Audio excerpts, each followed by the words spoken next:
Alright, what it do, YouTube? It's your boy Key coming at y'all boys with a brand new video. Now today, we finna go ahead and get into this Tommy G video, but I need y'all to lock in with your boy. Make sure y'all like, comment, and subscribe. Tap into all my channel links in the description. And with that being said, man, let's check it out. City police are on the lookout for several suspects following 5 shootings in the last week. Damn. In the last few years, the Rapid City Police Department has seen an uptick in violent crimes. Dude basically said, hey, I'm coming back. I'm shooting up this whole show. I had to pick my brother up after he got shot, you know? Wait, what the? I never planned to be 50 years old ever. I thought I would be passed away way before that, you know. My daughter, supposedly she was accidentally shot by another guy there with a gun.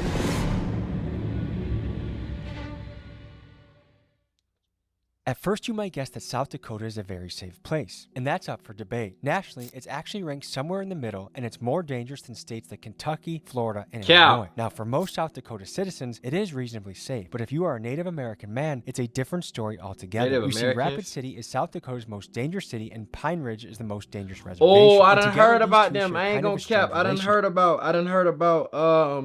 the reservations. I done heard about shit like that. I ain't gonna lie, y'all. Hold on. I'm finna grab me a blanket, cause it's tight chilly in this motherfucker. It's tight chilly in this motherfucker. You feel me?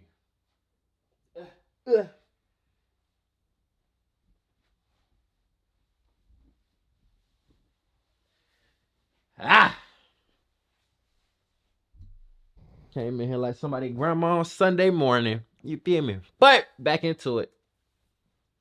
It's kind of like Chicago and Rockford, where you have gangsters going back and forth to flee from the law. And in Rapid City, shooting has been on the rise, and most of it is tied to native gang activity. And here's another interesting fact about South Dakota. It is arguably the most incarcerated state in the country. Some estimates say that up to 7 out of 10 native men will serve at least once in jail or prison. And although natives make up only 9% of the state population, they make up nearly half of the prison and jail population. To investigate this further, we head to Rapid City and we dig into the trends of violence and incarceration. We meet with guys like Eric, a man who has served decades in prison and now is out advocating to stop the cycle. Vinny, a local rapper whose brother was killed at one of his recent shows. And of course, to really get into the mud, we make a stop at a local trap house. Join us as we go boots on the ground in South Dakota. Quick announcement, folks. New shirt dropped on the site. Low key in the front, big dogs gotta eat, and busy in the back. If you want to be one of the first to get your hands on this shirt, link is in the description, and rep the channel. And now, back to the video.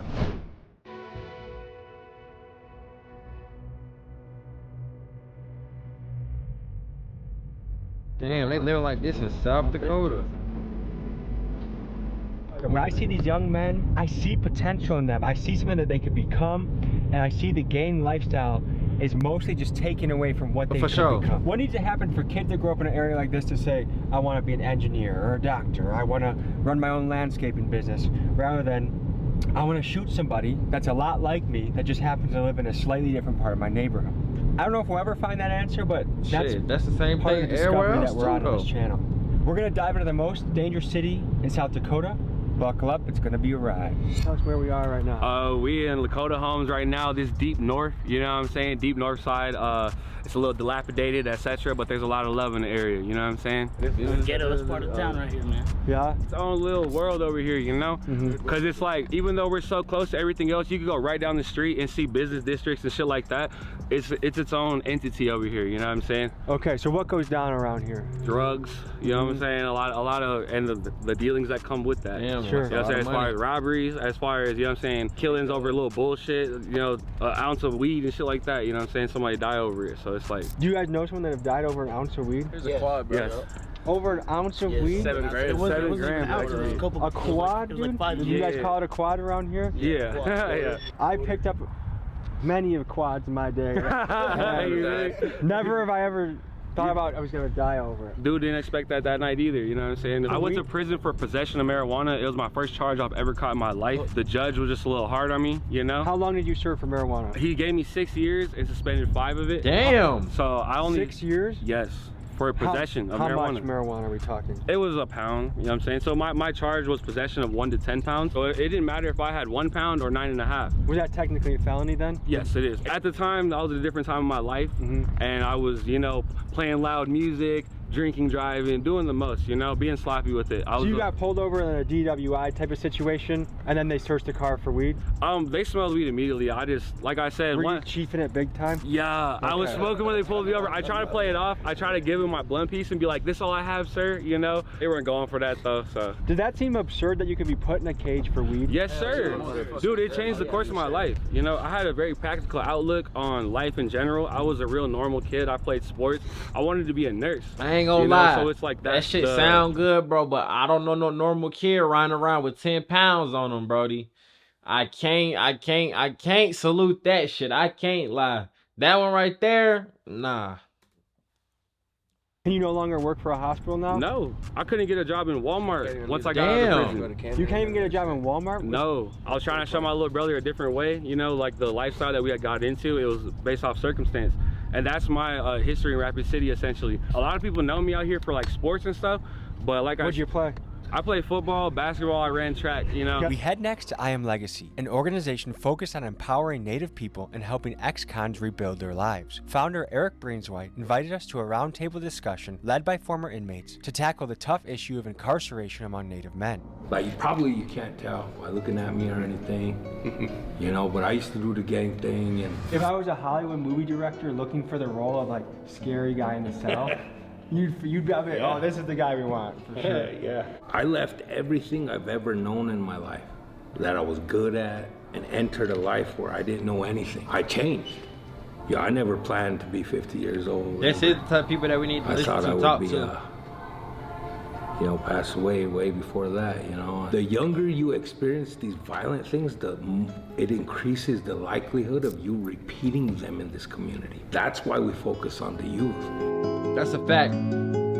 It's way easier to steer a young man in the right direction than to change a grown man. Help these guys, you know, kind of redirect their aggression a little bit. Yeah. So you come in here, tire them out a little bit, put them on the weight, healthy choices, healthy options. We also do drug court. This is where we offer AA, NA, Alcohol Anonymous, Narcotics Anonymous. And we know about that life. We've been there. That's why we care. And there is a way out. We found it. And that's all we're trying to show these young brothers. If I see your shirt, Healing with Conviction, what does that mean to you? That I'm coming with the truth. You know, I've lived it, been there, done that, and went through a lot of the struggles here. So I'm trying to heal with that conviction, and also with, you know, me being incarcerated as well. You wanna know what's crazy, bro? You'll probably walk past him and never think that he served a day in prison. I ain't gonna cap. I shot at some people here in town. And I thought he was gonna say some drugs or some 12 shit. years in the South Dakota State Penitentiary. They shot at my family. Drove around, looked for him, found him, and 4th of July 1996, I retaliated. You have the most gangster Hello Kitty tattoo I think I've ever seen in my life. Yeah, so Can you tell me about that? So I have a special needs daughter. Okay. So a lot of this is for her, you know. So like I have the wheelchair there for her. She loves Mickey Mouse. The don't count the days, make the days count. When we found out that she has a rare brain disorder, they told us she wouldn't see her first birthday. So we marked the date when we were told that. And she's still here? In 2011? Yeah, grateful today she's 13. My That's first a blessing. son, I wasn't there, incarcerated. I missed his birth, and you know, just wasn't in the relationship, you know, there. And we meet my wife, and with Alejandra, our daughter with special needs, I learned to embrace that, you know, I needed to fully protect her. For me, quitting drinking is what helped. To be able to get up if she's having seizures, to be able to get up, you know, at a drop of a hat to assist her or assist my wife in her cares. That's a real one right there. Murder of my brother. He was down there at the Teddy Sports Bar and he was shot and killed. Calling me and asking me to come hang out with him at the bar, and I went down there to go see what he was doing. And as I was walking towards him, I heard a gunshot go off, and then my cousins told me it was my brother, my little brother, and it's just, ever since then, after the past 3 years, I've just been getting incarcerated in and out of jail. I'm using my past as a tool to help better these children. Adults can't teach old dog new tricks, but we can save these kids. And by saving these kids, we can save this community. Did about 18 years in prison. That's a long time. Where I grew up, Dakota Homes, in the hood out here. It was kind of almost like an expectation at some point. You know, hey, you might end up going to prison, you know, from our neighborhood. is drug and alcohol related. Every single felony, every single charge. So non-violent offender. Non-violent, all non-violent. I'm a 9-time felon. Shit. What brings you here? I'm the youth navigator now. How'd you get here though? In 6th grade, I got in some trouble at school. You know, Eric used to be the diversion coordinator here in Pennington County, so I was his first ever youth to go to Legacy. What'd you get into as a 6th grader? A fight. This little kid called me a name, and I have gay uncles. It was a gay slur. I think I can guess what you're thinking of. Yeah, and I reached in my locker to grab my backpack, and he slammed the locker door closed on my hand. I reached up with my left hand and I slammed his face against the locker, and I grabbed him up by his backpack straps and threw him across the hallway. I started kicking him while he was on the ground, and that's how I met Eric, and I've been coming back ever since. I ain't gonna lie, bro. I bet that little boy got. Remember that ass whooping? God damn. Good to meet you. Good to meet you. Hey, bro. What's happening, bro? Hey, man. What's up, man? How you doing, man? All right. Good to see you, man. man. Hell yeah. Yeah, we Legacy. We're deep up there, the homies. Yeah. We I got respect that. everybody from every clique in town. I respect that for sure, because there's a lot of people that, Clean? you know Oh, no. Oh, that okay. lead the youth astray. I feel you. I was bro. saying That's what clean I'm the saying. It's damn like, they don't camera, know but no he's better just when they're blurring that somebody's young. face Nah, out. man, we grow up in the shit we probably see, got a like, we warrant think or some it's normal, shit. you feel me? Then Or you just grow didn't up, wanna you be on have your own camera. mind now, and it's You know like, what I want you guys to know? How important you are to our people, man. Word. We don't need you wasting your lives on dumb shit, man. Word. You know what I mean? Don't get caught up doing dumb shit, man. But statistics say. Put your time into that. Absolutely, man. Yes, Right there. Where you got shot? There, man. What does that mean? Hey, tell them what it means, man. Tell them what that means. No, it's from Sundance. Ceremony. Oh. Where you put the Piercing. Yep. Sundance ceremony is basically a women's appreciation ceremony. We're showing appreciation to the women because the women get their blood every month, and that cleans their slate. That's our way of cleaning their slate. Even going into Ilipi. Ilipi stands for a sweat lodge. You go in there and pray. You're going in there, be cleansed, you know, cleanse what you be doing out here. You know, all those gangs and drugs out here, because there's not much opportunities for youth out here. That is another factor. You, bro? Oh, this is my little brother. He passed away in 2022. I heard about that, bro. Yeah, Sorry, man. He passed away in 2022 due to gun violence. That was our first show we ever were gonna have in Eagle Butte. It was gonna be a great turnout, you know. There was nothing but unchis and kids out there. There's free food, you know. Like, you never really see like 50 people out there for the openers, but that first person that was out there, there's like 50 plus people showing love, you know. We were gonna go on last, and there was a boy that was threatening to shoot the show months before, and we didn't really take it serious, you know. We didn't even reply to his threats. Them niggas almost went back to who they used to be. 90-degree weather, and he's in the crowd with the same bag on that he's showing his gun on Snapchat every day, and with a mask on in 90-degree weather, you know. So I came and I tried to speak with him because I know what he was saying, and when I came and tried to talk to him, he got real abrasive and was like, "Why are you trying to check me? Get away from me!" Boom. And I'm like, "Look, man," and I grabbed his bag and I pulled it to me. I felt his gun, and I said, "What are you doing here?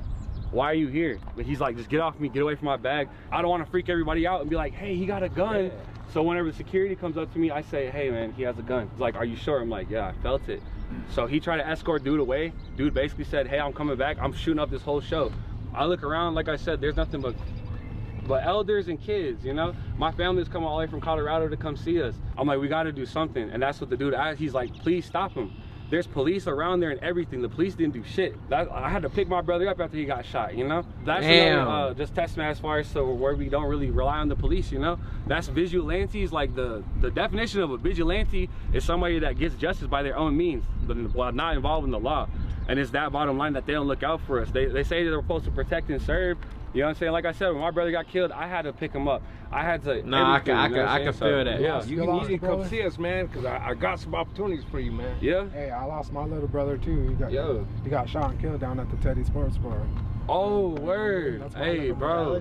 Yeah, hey, rest his soul, bro. That's what I'm saying. That shit like that rocks the city. This happened to every generation, though. When I was a youngster, my best homie got shot in the face at my house right up the hill right here, man. Word. In the hood, you know, it changed us forever, man. So police will come through here, etc., but they're not too quick to. It's in a suburban area on the west side or something. Something goes down, they're there like that. Why do you think that is? Because we're disposable.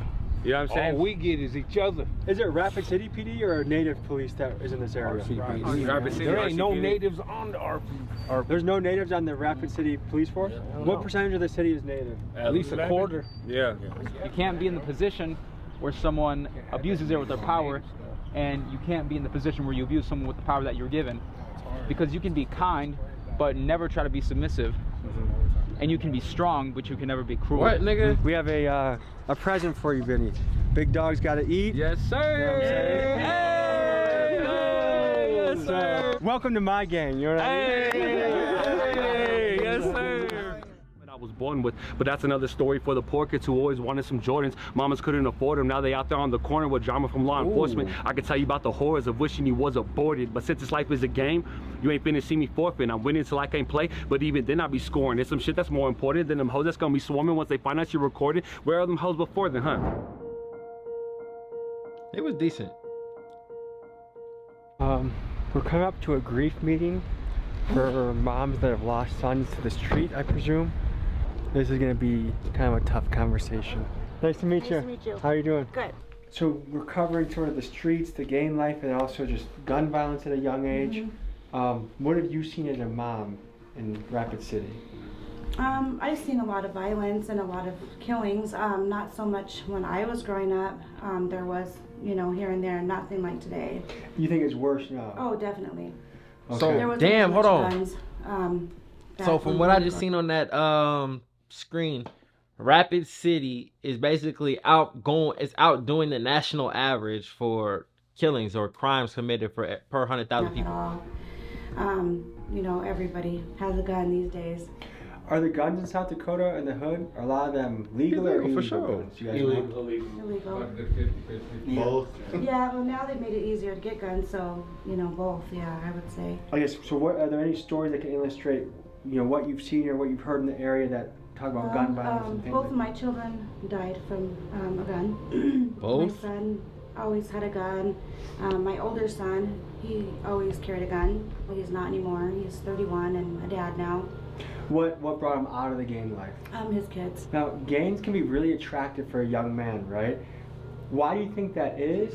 And do you think it actually brings any benefit to their life? I have my oldest son who I kept in every sport available. He didn't have time to do any of that stuff. Mm-hmm. But as soon as he hit high school, and that attraction was just immediate. You know, he started then missing school and then running and getting in trouble. Whereas with CJ, he was kind of, you know, I moved to Mitchell, moved all my kids there. They gradually came back here. They didn't like it there. So he was around it all the time. And to me, it seems like he kind of just, you know, he still got his fights and ran around, but, you know, he wasn't kept from it like I did with my older son. And I feel like he kind of, you know, kept himself out of trouble. Although, you know, ultimately he died from suicide. Oh, okay, so that's a lot and then, different. Also my daughter, you know, I probably never know the real true story there, but you know, supposedly she was accidentally shot by another guy there with a gun. I feel like teenagers, when they want to get into trouble, they find a way to do it. Right. Even if you have strict parents. I know firsthand, I had the strict parents of my friend group, and we still found ways to get into trouble. But do you think gangs offer anything positive? Because to me, when I look at it, it just seems like when you sign up for that lifestyle, you're pretty much signing up for incarceration or death, or you might be rich at certain points when you make a play, but for the most part, you're going to keep losing that and have setbacks. Did you think it brought anything positive to your son's life? No, and he had a good home life. You know, he had me. He didn't actually have his biological 21, father bro. in his life much. But once I got married, he had, you know, stepdad, and he did not have a family home life. I know, like, if you ask like hardcore Republicans, they'll say like the reason gangs happen is the absence of fathers in the household. What do you think about that? Well, I was lucky enough to have a dad. Like I said, my older kids, their dad was never really around. I know it makes a difference, obviously, but it seems just to be so common now that I don't think most of us that have grown up on the north side really give it much of a thought. I mean, I can't speak for anybody else. It just become kind of normal and ingrained. There's a lot of young men, some of them with shiesties on. What kind of advice would you give to them as they're pursuing some of their options? Wake up. Well, you know, and I've gotten to have a lot of good relationships with a lot of my kids as their friends since they passed away. I see things a lot differently now. I mean, I would give anything to have my kids back, and you know, obviously I would never wish this on anybody, but I do think it's humbled me in a way that I can relate to them more. I understand them more. I think a lot of them feel comfortable talking to me, and I think they, you know, feel better talking with me just because they feel closer to CJ, because my son, you know, I have a lot of friends, and I would just, you know, tell them to set an example for my kids that are here, and let them see what they can do with themselves, you know, because that would make them very proud. Is there high poverty rates in Rapid City? Yes, definitely. High. Okay. Because I think that's one of the magic questions. How do you bring economic opportunities back to an area like this? We've had so many jobs in this country go overseas and never come back. So like, to me, that's the thing, is like, how do you reverse the wheel that is spinning? I think Kenny is a good one for this question. He owns this business and he's hired several people, and he might have some input on that just because he's given people multiple chances and still does. I was, I guess, one of the lucky ones out of the whole group of guys I was. No, on I God. was considered one of the original TBC guys. And that's one of the most notorious gangs of the North Side. Yeah. TBZ is slang for the boys, and this is the name of one of the most feared native gangs in the country. And with roots that run deep in South Dakota and Minnesota, TBZ has both power in the streets and the penitentiary. Captain Tony Harrison, chief investigator for Pennington County Sheriff's Office in Rapid City, says that he has seen photos of toddlers dressed in gang attire, and that it's not uncommon to see boys as young as 8 and 10 throwing up gang signs. Eric and Kenny were among the founding members of TBZ decades ago, but against all odds, both are now leading lives that give back, and they use their lessons of their dark past to try and create a hopeful future for the youth. So you got, yeah. So you got my brother, and there were several of us. It started out with like over a dozen of us. Out of all of, I mean, almost every one of them went to prison but me. How did you avoid prison? Well, I think, you know, one of the things that stuck in my head around that time was my mom. My mom started going to meetings. She started going to AA meetings. And at that time, I used to look at her like, oh man, she must be really messed up. She's got to go to meetings. She's got to do extra things to stay sober. And my whole thing was backwards. That was when I was in my drinking time too. And for me, it was like, that was one of the things I came back to when I did sober up.